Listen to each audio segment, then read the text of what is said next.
नवरात्रीत चप्पल न घालता अनवाणी का राहिले जाते कुणालाच नाही माहीत. जाणून घ्या खरं कारण. मंडळी, सध्या नवरात्रीचा पवित्र सण जोरात साजरा केला जातोय.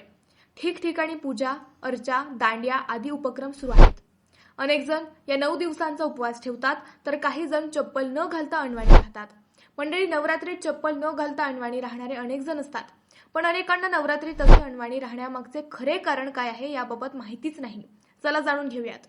यातील पहिले कारण म्हणजे सकारात्मक ऊर्जा ग्रहण करणे. नवरात्रीमध्ये चप्पल न घालणे हे शारीरिक आणि आध्यात्मिक शुद्धतेचे प्रतीक मानले जाते. पाय थेट जमिनीच्या संपर्कात येत असल्याने नकारात्मक ऊर्जा दूर होते आणि सकारात्मक ऊर्जा ग्रहण होते. दुसरे कारण म्हणजे देवी प्रति आदर. मंदिरात किंवा पूजास्थळी प्रवेश करताना चप्पल काढणे ही भक्तीची प्रथा आहे. काही भक्त संपूर्ण 9 दिवस अनवाणी राहून देवी प्रति आपला आदर व्यक्त करतात. तिसरे कारण असे की आध्यात्मिक अनुशासन. अनवाणी राहणे म्हणजे एक प्रकारचा तप किंवा अनुशासन. यामुळे साधेपणा, संयम आणि भक्तीची सखोल शिकवण मिळते.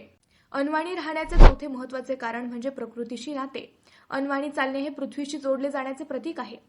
यामुळे शरीरातील ऊर्जा संतुलित राहते आणि मन शांत होते. मंडळी, तुम्हाला ही माहिती कशी वाटली कमेंटमध्ये नक्की सांगा.